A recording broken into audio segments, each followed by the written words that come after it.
going on, everybody? I am Gilflo. I'm Lord Spleech. We are the Video Game Archivists, and we are bringing you Turok, Dinosaur Hunter for the Nintendo 64. Alright, so let's start with that very bottom line on the title screen. Enter cheats. It's like they knew. They knew their audience, they knew how hard their game was, and what you were going to need. I mean, it's got some difficulty, but at the same time, you know, it doesn't feel that tough to me. Yeah. But, I mean, yeah, the cheats are fun. There's more than just, hey, cheat to beat the game. Yeah, and plus you can just turn on Infinite Lives just to make it modern shooter style, so it's like, okay, you don't have to worry about the damn lives. Yep. So let's load the game up, and then we'll jump in. So first off, the controls are different. Most people have been trained now. Left hand is your movement, right hand is your aim, and this game flips that.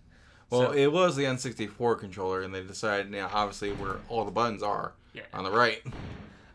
Before you had GoldenEye, you had this game. So this was really how the control scheme was. Let's go ahead and play with some fun cheats. Yeah. Let's do Disco. Of course. And then we'll go ahead and talk about the game. Yep. Whereas right now we're technically in the end game right there. Yeah, we're up to level 3. Yeah, that's a good level. All right. So a couple cool things. The kill animations in this game I think are really cool. Oh yeah, definitely. It's fun though. It is funny when you have shoot some enemy with Dance, Raptor, dance. Though we'll say it doesn't always work on enemies. There are sometimes the enemy is programmed to still just go after you anyway over the disco mode. Oh yeah. But no, when it comes to the death animation, it is funny though when all of a sudden he kills something with the explosion. Yeah. But it's a guy, so he still bleeds out the neck like he's got shot. Yep. So you'll notice up here it's like clouds, and then you come up here and they kind of disappear. Yeah. That is the N64 rendering. This game was high rendering, so even with the expansion pack, which I don't think this game used. No, it didn't. It came out before they even came out with the expansion pack. We'll watch this guy dance for a little bit while we talk about it. So that's one of the big things about this game. You can't see more than a couple feet, I guess, in front of you. And for me, it's not necessarily a detriment, except for when you're going underwater. Underwater is when it can be actual detriment. But the way this game was still designed, it was designed with the old school run and gun technique. Mm-hmm. So it wasn't too many areas where we'd snipe. I know it's the sequel when you start getting to that. But for me, the fog, it's definitely bad, but it's not oh god, it actually hinders, You just gotta watch for some surprises, sometimes. But yeah, and when I first played this game when it came out, I thought it was part of the atmosphere. I didn't understand how things worked. Of course, I was young then. But yeah, the water just... I know when I was younger, I didn't even think about it. But yeah, it was one of the games where they decided, we're not going to explain the fog or anything, or try to work the fog into anything. Yep, it just kind of worked when the game first came out. Nowadays, not so much. Yeah. So let's talk about some mechanics. Obviously, normal shooter. You have ammo, health. A big weapon wheel. Yep, which we can kind of go through. You have shotgun, auto shotgun, minigun. I'm sorry. Auto rifle, plasma rifle, minigun. Grenade launcher. Yep. Alien and weapon, technically, but yeah. You can find an enemy. Play this on. Yeah. Hello. One thing we didn't talk about mechanically is enemies will port in. Oh, yeah. And they make funny noises when you kill them. So, unlike newer shooters, once you clear a room, it's not necessarily clear. Yeah, it's obviously designed to... Okay. The game will also give you cheats as you hit certain points. Yeah. Now, we got the Infinite Lives during our playthrough, but at the same time, we don't know exactly how it triggered it, because it looked like we ran over a spot that might have triggered it, but at the same time, it could have been easily that we filled up our lives meter all the way to 9, plus got all the chips, so we're maxed out. Yeah. Which is kind of funny when it comes to the little floating chips that help you gain lives. It's like fucking Mario with a platformer. It's kind of funny when you think about it, but for a shooter to have it, but it's there. Yep. But yeah, this is the fun gun. The new. which, unfortunately, no splash damage for you on that. So I don't think we put it on infinite.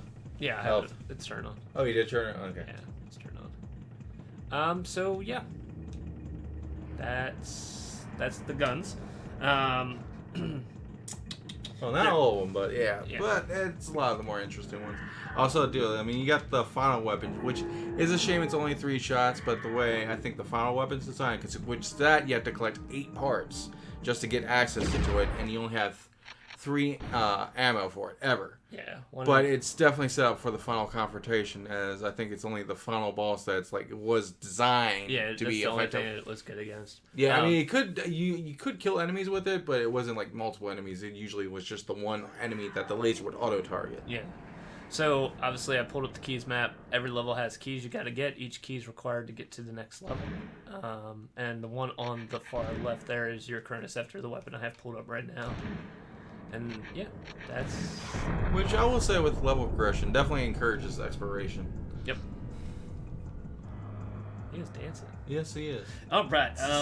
Distractions. So a couple other things. There's some special music that you get for the water. When the music ends, that's when you start drowning. Yeah. You can breathe underwater for quite some time. The only time we ever drowned, we got stuck. Yeah, and that's probably where the fog came in. But also at the same time, they did design the water itself to start getting darker as the deeper you go on. To be realistic, the problem is that didn't really help. Like, there was parts if you calmed down and stayed, it doesn't help. But yeah. Then again, we had the map overlay on, which was just to try us to get on, which I do like this map overlay. It's simple, fun, plus if you hold the L button and then move the control pad, you can actually move it around just to check where you've been. Those that have played older games know this phrase as the always on map game. Yeah. As I call it. So there are special little portals that'll pop up with power-ups and everything in them, and they're random. There seems to be set spots, but they're random. No, they are set spots, but the timing's like relatively random. Like, I'm sure you stay in any spot. Yeah. Yeah, but they are set spots. Now, the other thing that we didn't talk about was ammo type. Certain guns do have special ammo. Yep. But you cannot swap between regular and special. You always have to use your special ammo first. Yeah. Which I will say the next game does correct that, because I believe that one actually lets you select the weapon ammo. Yeah. But yeah, it is a shame when it's like, okay, I want to save the explosive shotgun shells, and then instantly, well, I gotta use it up because I only got the shotgun left as the more effective weapon. Yep. So there are random animal noises you've probably been hearing the whole time. It really messed with my senses. I had to look around, make sure there was nothing there, no dancing dinosaurs or anything. But it's just background noise. Yep. So I never got it before, but I know people have talked about certain shooters back in the day gave them motion sickness. This is one of those games. I can just tell by the way it moved. It made my eyes hurt. Well, I would say if anything that really helps probably induce the motion sickness, because I never got it with this game, and there's only a couple situations I've ever gotten motion sickness with video games. But the fact is, I can tell with this game, the way sometimes you're moving on hills and everything, the camera doesn't autocorrect like you would normally when you're going up a hill where your head's still straight on. It actually tilts with the angle of the location. So clearly the actual character model itself that you're playing as must be stiff as hell. Yeah. So that way when you're on an angle, you're actually completely tilted. So you get the odd camera angles because of that. Which I will say there are probably a few locations where that could be a problem. I know the spiral staircase, any spiral staircase definitely messes with you. Yeah. If you don't know how to control it right. All right, so ammo and health are pretty much plentiful throughout. I think only one part of the playthrough did we have to use a cheat code to replenish our ammo because we completely ran out, other than the boss fights. Yeah. Boss fights, if you go in without full ammo, you're going to struggle, right? One nice mechanic is if you're not playing with infinite lives, you have your entirety of lives to fight whichever phase of the boss you are on. So if it's a 3-phase boss fight and you're on 3rd phase when you die, start again on 3rd phase. Yeah. But you don't get your ammo back. There's ammo in the arenas. Yeah, but granted, they only regenerate so much ammo at a time. But the fact is, when you come back into the boss fight, you're not restarting from the beginning. It's like, hey, you can actually continue the fight. Yeah. So there's a couple things that I noticed throughout the playthrough I didn't like, specifically in level 4. There's portals, and if you pick the wrong one, you go in a lava pit. Yeah. And there's, half of them or more than half of them? More than half. It's like, basically it's in a range in like a 8-point circle, and it's pretty much the far left one, the 9 o'clock position, essentially. Yeah. Also, there's bugs that come out of that pit, and they are extremely hard to kill and aim at because of the way they move. Yeah. Dragonflies. Actually, I had a lot of issues with level 4. Level 4 is when I started disengaging from the game. Level 5 brought it back, but there's a jump maze that's hard to get through. Yeah. That isn't actually what you want to go through. Yeah.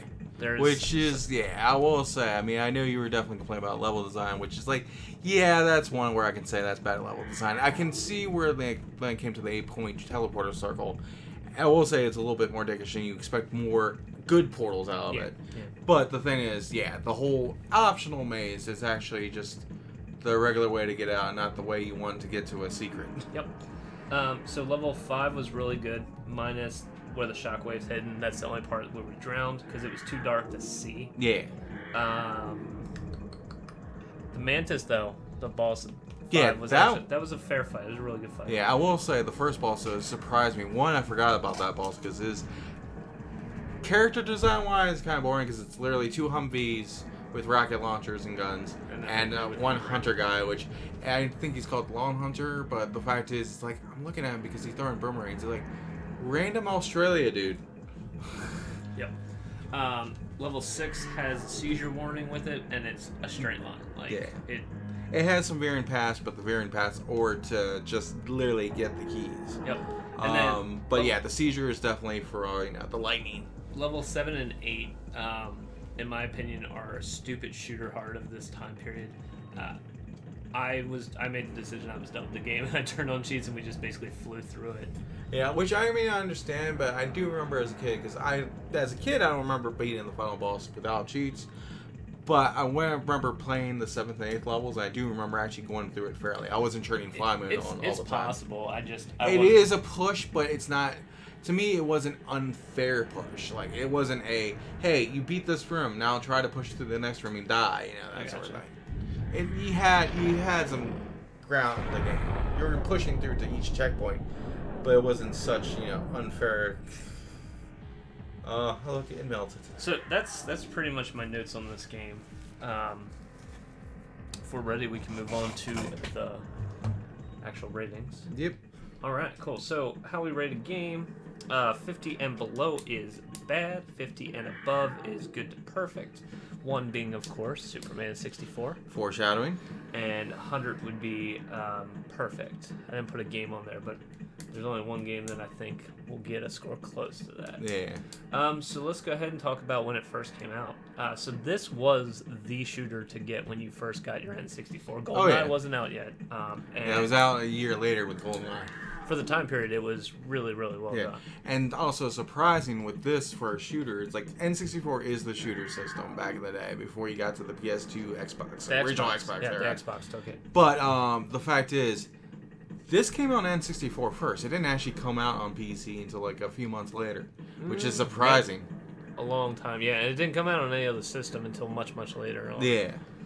So 85 from Spleech and an 82 from me, putting it at a great game for nostalgia. So let's talk about now. Yeah.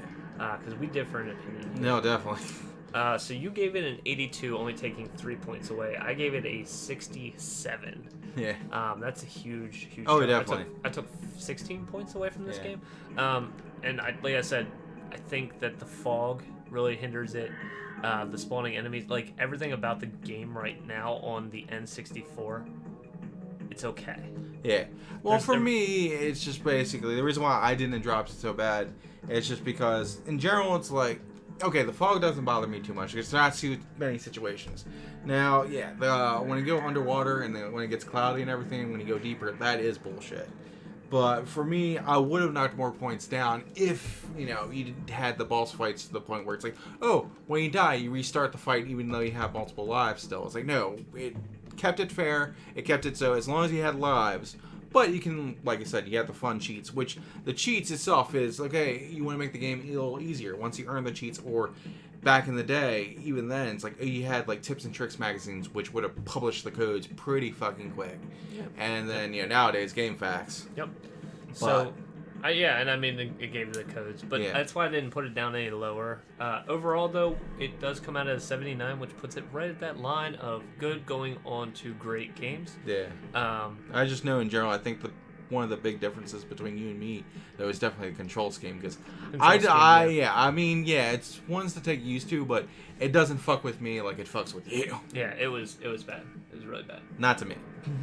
But yeah, I mean, I recommend the game. Yeah, I will say it would probably be easier because nowadays you can get them on systems, so you actually can play this game. Because I remember I have it on the Switch, and I remember playing the jungle level, and you look up instead of the cloudy area, you can literally see treetops and shit. It's ridiculous. Yeah. I do recommend playing it on a newer system, the N64, at least for the first one. I don't know about the next two. We will find out when we get back. Anything else you got? No, we pretty much covered the main things. All right. Well, that's it for Turok Dinosaur Hunter. We will catch you next time. Peace.